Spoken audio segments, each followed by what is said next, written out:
When you find your gift, people pay you to be yourself. Yeah. So I am not someone else off camera. I'm not someone else outside of the car. This is who I am, an extension of me. There are other elements that you won't see, but this is who I am.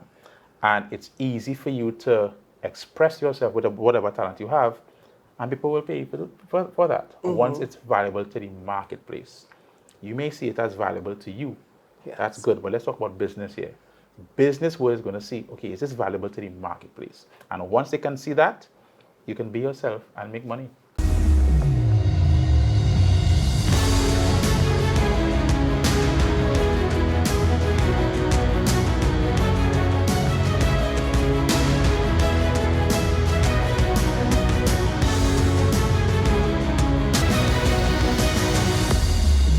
Hi there, Nicole Joseph Cupid, CEO of Business Lifeline Limited, and welcome to yet another episode of Meet Your Neighborhood Entrepreneur. Today we have a very interesting entrepreneur with us, a non-traditional entrepreneur, someone who's used his talents and his skills really to earn a living. So today we welcome none other but Keevo. Thank you very much, Nicole. Thank you for inviting me here. I'm happy to be here. Awesome. So Keevo, most people know this fine gentleman in the vehicle that have an opinion about everything.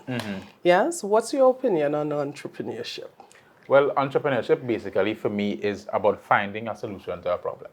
And there are many problems all over, and it's really about seeing how you can add value to that actual problem by putting a solution out there. That's what entrepreneurship is. Yes, and that is a pretty accurate explanation for entrepreneurship. But I want you to connect the dots a little bit for me. You sit in your car and tell people your opinion about everything. How does that solve a problem? Or what problem does it solve? What it does solve is the aspect of stress. Right now, let's think about, first of all, the reason why I use my vehicle.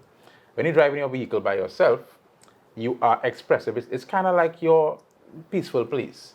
You sing a lot, right? If you're driving, right? If there's road rage, as we know in Trinidad and Tobago, you are expressive and say so many things in your car. Right. So it's a space where you detox. So what I am doing is I'm allowing people to join me in my detox. Okay. Right? And I get them to relate to what I'm talking about. I don't talk about my personal problems per se. It's things that everyone can relate to. So now there's an inclusion that Right. everyone can join in, and we can now say, yes, boy, me too. So the me too is what I want to create. That me too, sorry, not me too movement, that's a different terminology. But the me too is what I want, is that everyone can now feel as though they're not alone. And when Awesome. you're not alone, you now feel that, okay, somebody else is going through the struggle as much as I am, so I could just relax and say, okay, I'm good. Detox. I like Yeah. that. I got a little bit worried when you started talking about road rage because I was thinking, oh my God, he knows me. He knows me. Very expressive, yes? But stress, like you said, you have found a way to use your humor and your art to help eliminate the problem of stress. Yeah. And you've been able to monetize this ability. And that is how you tie it to your entrepreneurial side, Yeah. right? So, Keevo, there are many young people out there who are faced with unique challenges because, of course, the world is changing, the markets are changing. Jobs may not be as accessible as they used to be before.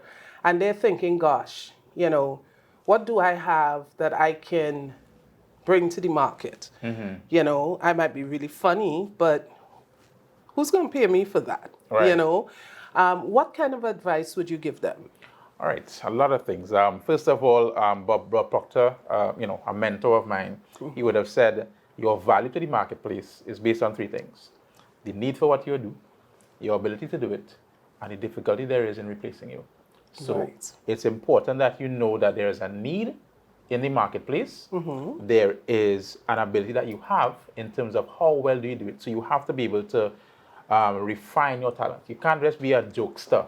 I'm not a jokester, right? I can do it. Will talk with you if you want, right? And we'll have fun. But how does someone in the marketplace see, okay, this person is refined. I can now use them as part of my marketing strategy, right? Right.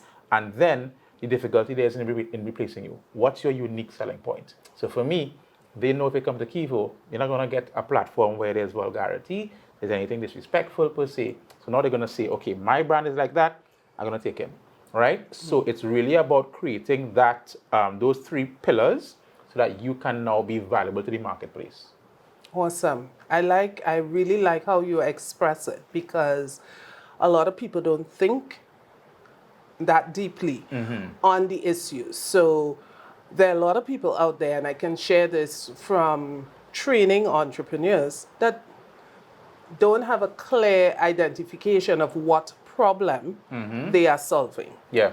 So they know that they're doing something, they know that they have the ability to do something, but because they don't understand exactly what's the problem that something is solving, they're not able to market it well. Yeah. Yes? Yeah. So, you have used your comedy and your poetry Yeah. to bring a solution to the market, but that is not a traditional form of business. How easy was it for you to monetize your talent? It honestly it wasn't easy at all because remember, people are accustomed to to the traditional forms of marketing or getting their brand out there. I do think, however, what helped me was that people realized that there needed to be some disruption in the marketplace in terms of how you promote your business, and the whole adage of influencers came about. Right. And I was able to be considered as an influencer. You can be somebody who's online, but to be considered an influencer is something different. Because Of if you're an course. influencer, now people want to hear what you have to say. So being able to build my brand around that intentional move to be an influencer allow people to say, okay, I don't mind paying you for that. A lot of businesses now, they're really looking for non-traditional ways, one, but cost-effective ways. Of course. So to get me to promote for them may cost you 20% or 30% less than what you would spend on traditional marketing. So I solve the problem for them as well because they now say my pockets are thin, I could spend this amount of money, he can do it for me, and I also can get that reach because that's where the eyes are online. Awesome. What encouraged you to start or see your comedy as something that would generate an income for you? Because it's not the traditional form of business. So most people think I'm going into business, I'm going to get a product, or there is a service, and I know you're providing a service, but it's not the traditional type of service that people Right. think of. So what was the motivation for you just to go outside of the box? I look at the famous Steve Chappelle's, the Eddie Murphys, even world-class athletes, etc. There's always an endorsement deal, right? So whatever talent you have, it's an endorsement deal. So as long as I thought that my talent was good enough for everyone to appreciate, I knew that there would be an endorsement deal for me soon. And endorsement deals is where you're the product and they just want you to promote it. And I believed that if I intentionally created a tribe, because I read a book by Seth Godin called Tribes, and that book changed my life. Wow. Once you create a tribe of people who believe in what you believe, you can funnel any idea through that tribe and create mini tribes. So the bigger the tribe, the better, and it also allows you to create smaller tribes. So from that, I told myself, as long as my tribe keeps building, they will come. They will come. It wasn't a matter of overconfidence or arrogance. It was knowing that, in essence, once the formula is there, the money is just going to be attached to what the expansion is. It's basically what we call, there is a benchmark or there's a tipping point that allows you to now reap the rewards, right? It's the law of gestation. At Yes. some point, it will happen as long as you push forward. Yes. So a number of interesting things that you said. You said there. Sorry, the fact that you read a lot. Yes. Sometimes people don't appreciate the value of what you can learn from others Yeah. because there's nothing new under the sun. No. Yes, and of course, men of old would have done it. They would have started businesses. They would have experienced a lot of the challenges, and they have now put all their experiences into a book for you that you could now learn what they took a lifetime to learn Yeah. in a couple of hours. I mean, that is powerful. Yeah. So, it's always instructive to encourage our young people, definitely read. And even if you don't travel the world, you could read a book and still Travel. experience Yes. the world. Yes. Yes. So very important point there. I just wanted to stick a little pin in. But where did Keevo start? Keevo started in San Fernando. He was, 6-year-old boy going to San Fernando Boys RC, and he was always creative. He was good at creative writing. He was good at his math and English, but creative writing was where he excelled. So he had a good imagination. Nice. And because of that, being able to be part of, drama and choir, etc., being on the stage. You were in choir? Of course. I have a voice, but we don't do that here, right? I don't want to lose followers and views. Let's not talk about that, right?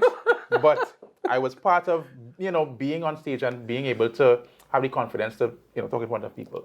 And I think that helped me develop my craft in terms of stand-up comedy as well.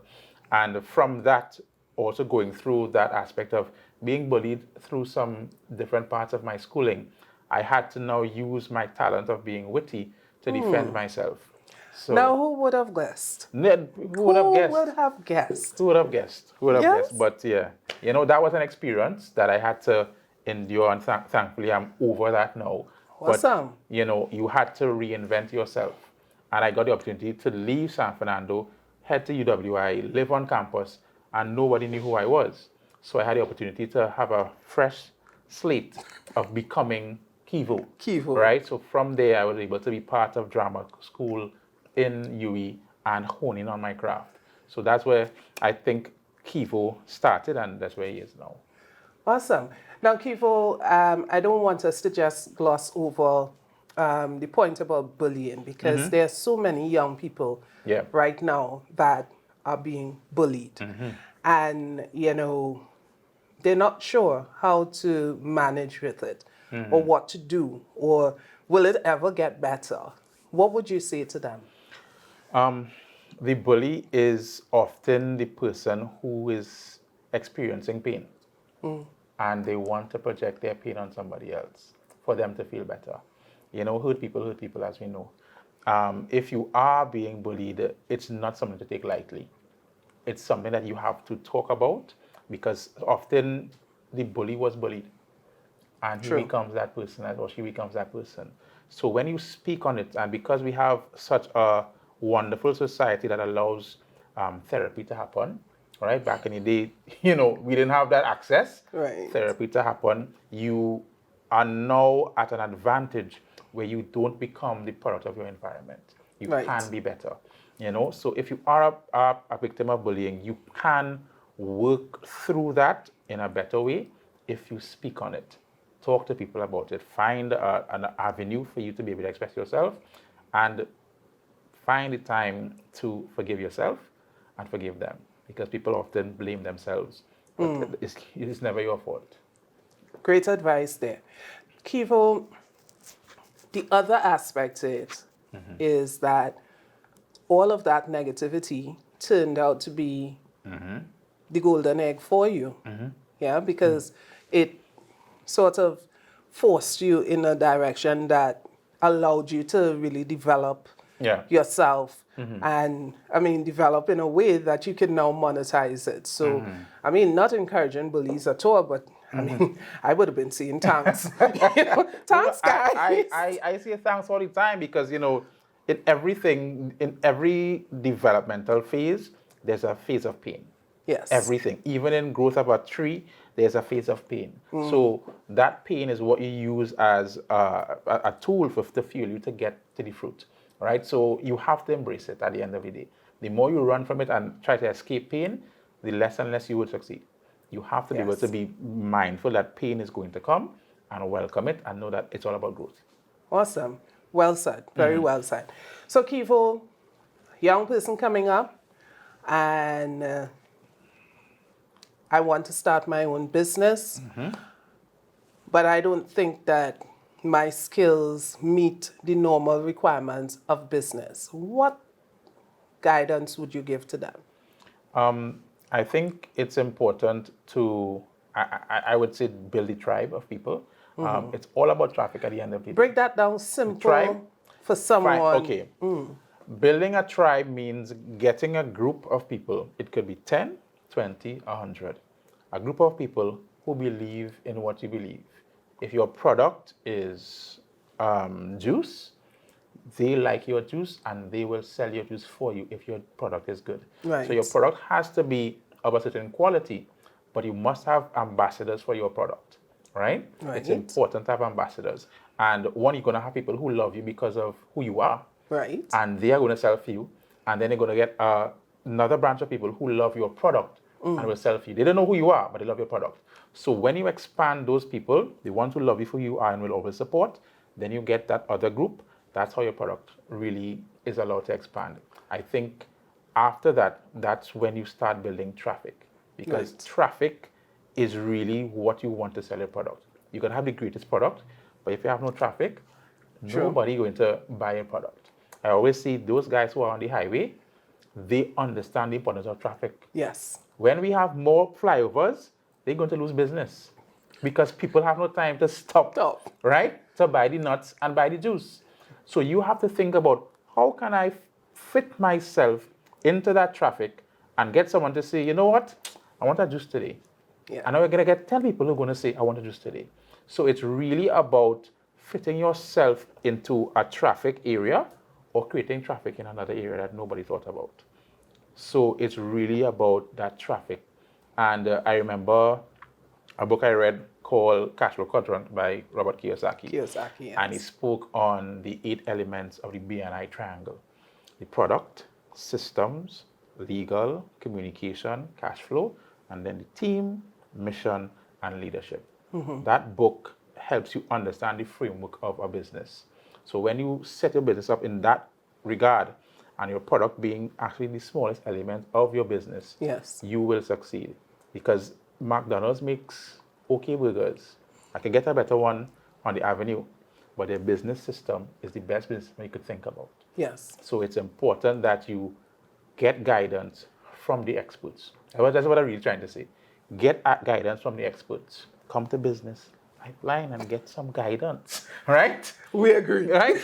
Get some guidance. Yes. Let somebody show you what to do. You don't have to go through the rigors of some failures all the time. Some things you will fail at, but get some guidance. Indeed. Read the books and get your vocabulary up so you know what people are talking about when you're making business transactions. So traffic and mentorship. That's it. Traffic and mentorship. And we have a very good mentorship program right here in Business Lifeline.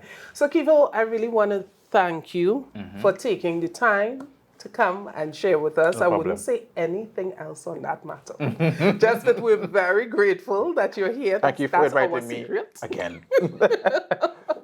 Yes, but definitely thank you for the advice that you would have shared with those who may want to take the non-traditional route. But is there any last words that you want to share? Any last sentiments? The last sentiment is really about spending time to find your gift. Yeah. So I am not someone else off camera. I'm not someone else outside of the car. This is who I am, an extension of me. There are other elements that you won't see, but this is who I am. And it's easy for you to express yourself with whatever talent you have, and people will pay you for that once it's valuable to the marketplace. You may see it as valuable to you. Yes. That's good, but let's talk about business here. Business world is going to see, okay, is this valuable to the marketplace? And once they can see that, you can be yourself and make money. Awesome. Some great advice there from Keevo. Yeah. So thank you very much. Again, I am Nicole Joseph Kippert, CEO of Business Lifeline Limited, thanking you for joining us for this episode of Meet Your Neighborhood Entrepreneur. Keevo. Ooh, whoa, whoa, boy. I wonder if it's me she want, or if it's he she want. Yeah, man, I mean that. Prophet Benjamin saying, blessed love. You're tuned into Business Lifeline. Love and strength, my people. Stay strong always. Heart of love. more life.